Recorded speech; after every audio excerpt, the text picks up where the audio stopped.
ನಮ್ಮ ಜೊತೆಗೆ ಅರ್ಜುನ್ ಜನಿಯಾ ಅವರಿದ್ದಾರೆ, ಖ್ಯಾತ ಸಂಗೀತ ನಿರ್ದೇಶಕರು. ಸರ್ ನಮಸ್ತೆ.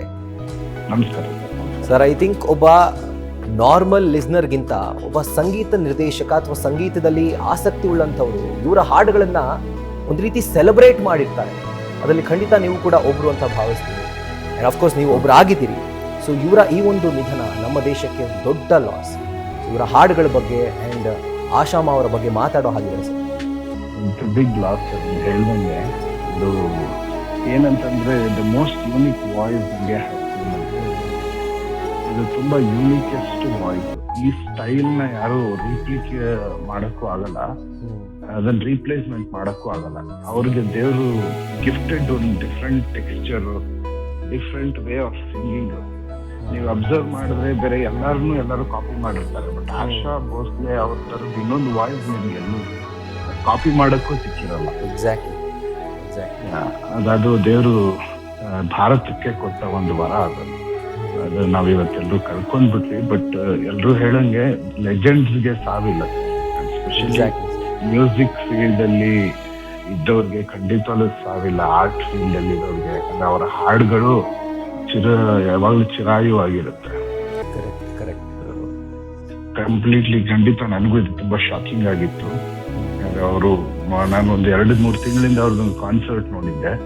ತುಂಬಾ ಒಂಥರ ಒಂದು ರಾಕ್ ಸ್ಟಾರ್ ತರ ಕಾನ್ಸರ್ಟ್ ಪರ್ಫಾರ್ಮ್ ಮಾಡಿದ್ರು. ಆ ಏಜ್ ಅಲ್ಲೂ ಕೂಡ ನಾವೆಲ್ಲ ಮ್ಯೂಸಿಷಿಯನ್ಸ್ ಮಾತಾಡ್ತಾ ಇದ್ವಿ, ಈ ಏಜ್ ಅಲ್ಲಿ ಈ ಲೆವೆಲ್ ಆಫ್ ಪರ್ಫಾರ್ಮೆನ್ಸ್ ಹೆಂಗ್ ಸಾಧ್ಯ ಆಗಿದೆ. ಆಲ್ಸೋ ಗಿಫ್ಟೆಡ್, ಸೊ ಇನ್ಸ್ಪೈರಿಂಗ್ ಅಂತ.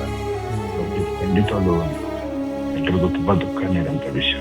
ಅವರ ಆತ್ಮಕ್ಕೆ ದೇವರು ಶಾಂತಿ ಸಿಗ್ಲಿ. ನಮ್ಮೆಲ್ಲರಿಗೂ ಬಹಳ ಖುಷಿ ಕೊಟ್ಟಿದ್ದಾರೆ ಅವ್ರ ಸಂಗೀತದ ಮೂಲಕ. ಎಲ್ಲೇ ಪ್ರಯಾಣ ಇದ್ರು ಅವ್ರ ಪ್ರಯಾಣ ಸುಗಮವಾಗಿರಲಿ ಅಂತ ಕೇಳ್ಕೊತೀನಿ. ಈಗ ನಾವೊಂದು ಕ್ಲಿಪ್ ನೋಡ್ತಾ ಇದ್ವಿ ಸರ್, ಸುಮಾರು ಒಂದು 15-20 ವರ್ಷದ ಹಳೆ ಕ್ಲಿಪ್ ಇರಬೇಕಂದ್ರೆ ಆಗ ಅವ್ರಿಗೆ ಒಂದು 74-75 ಇರುತ್ತೆ. ಬಟ್ ಆ ವಯಸ್ಸಲ್ಲೂ ಕೂಡ ಆ ಹೈ ಪಿಚ್ ಹಾಡುಗಳನ್ನ ಅಂದ್ರೆ ಆ ನೋಟ್ವರೆಗೂ ಹಾಡ್ತಾರೆ ಅಂತಂದ್ರೆ ಅವರ ವಾಯ್ಸ್ ಅಲ್ಲಿ ಎಂಥ ಒಂದು ಕ್ರೆಡಿಬಿಲಿಟಿ ಇತ್ತು ಆ್ಯಂಡ್ ಎಂಥ ಒಂದು ಟ್ಯಾಲೆಂಟ್ ಇತ್ತು, ವರ್ಸಿಟಾಲಿಟಿ ಇತ್ತು, ಜೊತೆಗೆ ಆ ಪವರ್ ಹೆಂಗಿತ್ತು ಅಲ್ವಾ ಸರ್? ಹೌದು, ಅದು ಅವರೊಬ್ಬರೇ ಸರ್, ಅವರೊಬ್ಬರೇ.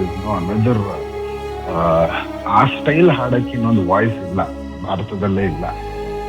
ಅದೇನೋ ಅವರು ಮಾತ್ರ ಆ ತರ ಬೇರೆ ರೀತಿನಲ್ಲಿ ಹಾಡೋರು. ಆ ಟೋನ್ ನ ಎಕ್ಸ್ಪ್ಲೇನ್ ಮಾಡೋದಕ್ಕೂ ಬಹಳ ಕಷ್ಟ ಇದೆ. ಅದು ಅವ್ರು ಮಾತ್ರ ಕಂಡುಕೊಂಡಿದ್ರು ಆ ಸ್ಟೈಲ್ ನ. ಅವರು ಎಲ್ಲ ರೀತಿ ಹಾಡುಗಳು ಹಾಡಿದ್ದಾರೆ. ಅವರು ತಮಿಳಲ್ಲಿ ಇಳೆಯರಾಜ ಅವರಿಗೆ ಒಂದು ಸಾಂಗ್ ಹಾಡಿದ್ದಾರೆ, ಸುಮಾರು 2-3 ಸಾಂಗ್ ತಮಿಳಲ್ಲೂ ಕೂಡ ಹಾಡಿದ್ದಾರೆ. ಅದು ಆ ಹಾಡುಗಳೆಲ್ಲ ತುಂಬಾ ಬೇರೆ ರೀತಿನೇ ಇರ್ತವೆ. ಬಟ್ ಅವ್ರು ಹಾಡಿದ್ಮೇಲೆ ಆ ಹಾಡುಗಳ ಏನ್ ಹೇಳ್ತಾರೆ, ಟೆಕ್ಸ್ಚರ್ ಆಗ್ಲಿ, ಆ ಪ್ರೆಸೆಂಟೇಶನ್ ಆಗ್ಲಿ, ಅದು ಏನೋ ಒಂಥರ ಬೇರೆ ರೀತಿನಲ್ಲಿ ಸೌಂಡ್ ಆಗುತ್ತೆ. ಬಹಳಷ್ಟು ಹಾಡುಗಳಿದೆ ಆ ಥರದ್ದು. ಅದೇ ಅವ್ರು ಹಿಂದಿನಲ್ಲಿ ಹಾಡಿದ್ದಾರೆ, ಹಿಂದಿನಲ್ಲಿ ಹಾಡಿದಾಗಲೇ ಬೇರೆ ರೀತಿಯಲ್ಲಿ ಸೌಂಡ್ ಆಗುತ್ತೆ. ಹೌದು. AR ರೆಹಮಾನ್ ಅವ್ರಿಗೆ ಸುಮಾರು ಹಾಡುಗಳು ಹಾಡಿದ್ದಾರೆ, ಅದು ಬೇರೆ ರೀತಿನಲ್ಲಿ ಸೌಂಡ್ ಆಗುತ್ತೆ. ಯಾಯಿರೆ ರಂಗೀಲ ಆಗ್ಲಿ, ಓಭವರೇ ಅಂತ ಒಂದು ದೌಡಲ್ಲಿದೆ, ಆ ಸಾಂಗ್ ಆಗ್ಲಿ. ಸೊ ಅದೆಲ್ಲ ಅವರು ಯುನೀಕ್ ಆಗಿ ಅವ್ರು ಎಲ್ಲಿ ಬೇಕಾದ್ರೂ ಫಿಟ್ಟಿಂಗ್ ಆಗ್ಬಿಡ್ತಾರೆ. Very versatile. ನಿಮ್ಗೆ ಶಣ್ಬಗಮೆ ಅಂತ ಒಂದು ಸಾಂಗ್ ಇದೆ ಇಳೆಯರಾಜ ಅವರು. ಆ ಹಾಡನ್ನ ಮನು ಅವ್ರ ಒರಿಜಿನಲ್ ಹಾಡಿದ್ರು, ಅದು ಫೀಮೇಲ್ ವರ್ಷನ್ ಆಶಾ ಭೋಸ್ಲೆ ಅವ್ರು ಹಾಡಿದ್ರು. ಆ ಹಾಡು ಕೇಳಿ, ಇಟ್ ಇಸ್ ಮೋರ್ ಆಫ್ ತುಂಬಾ classical style of composing. But ಅದನ್ನ ಅವ್ರ ಸ್ಟೈಲ್ ಅಲ್ಲಿ ಹಾಡಿದಾಗ ಅದೊಂದು ಸ್ವರ್ಗನೇ ಓಪನ್ ಆದಂಗ ಆಗುತ್ತೆ. ಇಟ್ಸ್ ಅವ್ರಿಗೆ ರಿಪ್ಲೇಸ್ಮೆಂಟ್ ಇಲ್ಲ. ಅಂದ್ರೆ ಒಂದು ಕ್ಲಾಸಿಕಲ್ ಹಿಟ್ ಆಗಿರ್ಬೋದು, ರೊಮ್ಯಾಂಟಿಕ್ ಹಿಟ್ ಆಗಿರ್ಬೋದು, ಅಥವಾ ಮತ್ತು ಬರುವಂತಹ ಹಾಡುಗಳು ದಮ್ಮಾರೋ ದಮ್, ಪಿಯಾ ಅಬ್ ತೋ ಆಜಾ, ಇಂತಹ ಹಾಡುಗಳಿಗೂ ಕೂಡ ಅವರು ಸೈ. ಡ್ಯಾನ್ಸ್ ನಂಬರ್ ಆಗಿರ್ಬೋದು, ಪವರ್ಫುಲ್ ಸಾಂಗ್ ಆಗಿರ್ಬೋದು, ಎಲ್ಲ ರೀತಿನೂ ಹಾಡಿದ್ದಾರೆ. Yes sir, definitely big loss. And thank you so much sir, news first ಜೊತೆ ಮಾತಾಡಿದ್ದೀವಿ.